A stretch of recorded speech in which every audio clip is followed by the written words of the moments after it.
지난 2022년 9월 27일 러시아의 천연가스를 독일 및 서방 국가로 공급하기 위해 발트해 아래에 설치된 파이프라인이 폭파되는 사건이 있었는데요. 노르트 스트림, 러시아와 독일을 잇는 천연가스 수송 파이프로 러시아의 천연가스를 독일 및 서방 국가로 수출하기 위해 건설되었죠. 이 노르트 스트림은 건설 초기부터 많은 논쟁이 있어 왔는데요. 서방 국가는 천연가스 수입량의 약 40% 정도를 러시아에 의존하고 있는데 노르트 스트림 1에 이어 노르트 스트림 2가 설치되면 그 비율이 더욱더 높아져 러시아가 유럽 국가에 정치적 압력을 가할 수 있는 수준에 이를 것이며 기존의 우크라이나 가스관을 이용하던 서방 국가들이 더 이상 우크라이나 가스관을 사용하지 않게 됨에 따라 우크라이나 침략 가능성을 높일 수 있다는 우려였죠. 그렇게 2011년 9월 노르트 스트림 1이 건설되었고 노르트 스트림 2는 2018년부터 착공되기 시작되어 2021년 비로소 완공되게 됩니다. 그리고는 1년 뒤 2022년 많은 논쟁이 빗발쳐온 노르트 스트림이 폭발하자 폭발 지점과 가장 가까운 덴마크와 스웨덴 그리고 독일 등의 인접 국가에서 대규모 조사 작업을 시작하는데요. 덴마크의 총리 메테 프레데릭센은 대뜸 이런 말을 합니다. We are very worried about the situation with Nord Stream 1 and 2. This is sabotage and it is critical infrastructure. 우연한 사고가 아니라고요. 사실 이렇게 많은 반대에 부딪혀왔던 시설이 폭발한다면 누구라도 사고가 아닌 인위적으로 폭발시켰을 것이다 라는 의혹이 나오는 게 자연스럽기도 한데요. 연쇄적으로 같은 시간에 정치적으로 매우 주요한 국가 기관 시설이 파괴되었는데 심지어 이 가스관은 당시 러시아가 침공을 시작하자 가동을 중지해 놓은 상태였는데요. 가스는 차 있었지만 가동도 되지 않는 가스관에서 사고라. 뭔가 미심쩍은 부분이 한두 가지가 아니죠. 그런데 덴마크의 총리가 이런 발언을 하게 된 데에는 몇 가지 객관적인 근거가 있습니다. 바로 덴마크의 그린란드 지질조사국 GUS의 지진계에서 관측된 기록이죠. 이를 두고 스웨덴 국립지질학센터 비웰은 룬드시는 국영방송에 출연해 이렇게 말했습니다. 첫 번째 폭발은 월요일 밤 새벽에 관측되었으며 크기는 1.9였습니다. 두 번째 폭발은 월요일 저녁에 관측되었는데 크기는 2.3이었습니다. 이 신호들은 일반적인 지진에서 나타나는 신호와는 달리 떨림의 형식을 지니고 있고 다이너마이트가 폭발했을 때 보이는 신호와 유사하다. 규모적으로 수백 킬로그램급의 폭탄이 사용된 것으로 추측된다. 이런 폭발을 주도한 주동자에 대해서는 러시아가 폭발시켰다는 주장이 지배적이기는 합니다만 아직까지도 누가 어떻게 왜 폭발시켰나에 대해서는 사실상 거의 모든 것이 이렇다 할 주장만 존재할 뿐 미스터리로 남아있습니다. 그런데 앞서 거론된 국가 이외에 다소 의외의 국가에서 전략적으로 폭발시켰을 가능성에 대해서 몇 가지 가설이 제기됩니다. 월스트리트 저널에는 한 개인 블로그에 게재된 다소 충격적인 폭로성 기사가 공유되는데요. 이 기사의 작성자는 세이모 허시로 1969년 베트남전 당시 미국군에 의해 학살이 진행되온 현장을 폭로한 기사로 폴리처상을 수상한 기자이죠. 폴리처상은 미국에서 가장 권위 있는 보도문학상으로 저널리즘에 가장 높이 기여한 사람에게 주는 상인데요. 한마디로 말하면 저널리스트에게 부여하는 노벨상이라고 할 수 있죠. 베트남전 미라이 학살 이외에도 주로 미국 정부의 조직적이며 가혹한 군사작전을 폭로하는 기사를 주로 작성하여 여러 언론상을 수상한 미국의 대기자입니다. 그런데 지난 2023년 2월 8일 미국이 조 바이든 대통령의 지시를 받아 조직적이고 은밀하게 파이프라인을 파괴했다라는 폭로기사가 게재됩니다.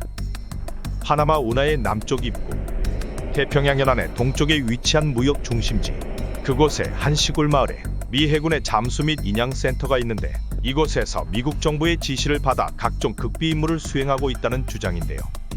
이 센터는 외관상으로는 평범하고 아무런 특징이 없는 오래된 실업계 고등학교와 같이 남들의 눈에 띄지 않는 평범한 외관을 지니고 있는데 이 은밀한 장소에서 미군이 고도로 숙련된 심해 잠수사를 비밀리에 훈련해왔다. 이 센터에는 허름한 외관과는 다르게 미국에서 두 번째로 큰 실내 수영장을 보유하고 있으며 이 센터에서 훈련된 잠수사는 미군 부대로 배치되게 되는데 주된 임무는 해변에서 잔해와 불발병기를 청소하는 등의 고도로 숙련된 작업을 한다. 이 센터는 온갖 나쁜 일을 도맡아 하는데 예를 들어 외국의 석유골 착장치를 폭파하거나 외국의 중요한 운송 파이프라인의 파괴와 같은 전략적 거점지를 파괴하는 일을 도맡아 한다. 러시아는 노르트 스트림을 통해 독일과 서유럽의 많은 지역에 매우 저렴한 가격으로 러시아의 천연가스를 10년 이상이나 공급하며 러시아의 영향력을 넓혀왔고, 그리고 2022년 우크라이나와 러시아의 전쟁이 시작되자 러시아의 대통령 블라디미르 푸틴은 그의 정치적이며 영토적인 야망을 위해 노르트 스트림을 무기화하는 수단으로 보았다. 그러자 미국 정부는 이 파이프라인을 무력화시킬 방법에 대해서 국가안보기관에서 9개월 동안 비밀리에 토론해왔고, 가장 주요한 쟁점은 이 작전을 수행할지 말지가 아니라 이 작전을 어떻게 하면 미국이 수행하였다는 흔적을 전혀 남기지 않고 수행할 수 있을까 하는 책임 회피에 관한 것이었다. 그렇게 지난 6월 발트해에서 열린 다국적 연합 해상훈련 발톱스 22에서 나토의 훈련을 위장하여 파이프라인을 3개월 후 약간의 텀을 들여 폭파시키기 위해 원격으로 작동되는 수중폭탄을 부착했고 성공적으로 폭파되었다. 이 폭파 작전은 노르웨이와 CIA가 협력하여 진행되었다. 이 작전을 파나마시티 센터의 다이빙 스쿨 졸업생에게 지시했는데 여기에는 중요한 흑막이 있다. 이는 이들이 백악관의 지도부에게 보고하는 소위 정보기관의 멤버가 아니었기 때문에 이 모든 의혹으로부터 자유로울 수 있기 때문이었다. 이 작전은 서방의 러시아에 대한 의존도를 줄이기 위함이었다.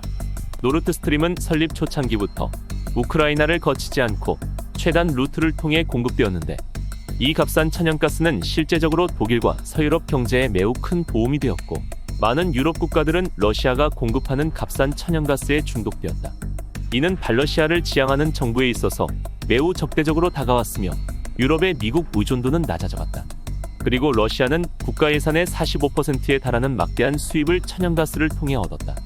유럽이 값싼 러시아산 천연가스에 의존하기 때문에 독일과 같은 국가들은 우크라이나에게 필요한 돈과 무기를 공급하는 것을 두려워해왔다. 이와 같은 계획이 구상되기 시작한 것은 2021년 12월 러시아의 탱크가 우크라이나에 진입하기 2달 전, 제이크 설리번 국가안전보장회의의 참모와 CIA와 미국 국무부로 구성된 태스크포스에서 임박한 러시아의 우크라이나 침공을 대응하는 공격 옵션들에 대해서 토론했고, 이러한 대화가 오갔다.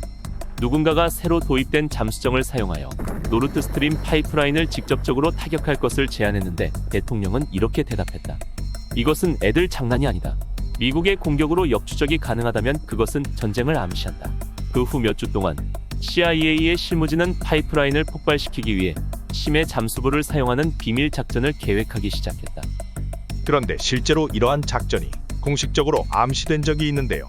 러시아가 우크라이나를 침공하기 3주 전, 조 바이든 대통령은 백악관 사무실에서 올라프 숄츠 독일 총리를 만났고, 이어진 기자회견에서 이렇게 이야기했습니다. If Russia invades, there will be no longer a Nord Stream 2. We will bring an end to it. 시모 허쉬의 기사에 따르면 이 시기는 실제로 폭파 작전이 계획되고 있던 단계인데요.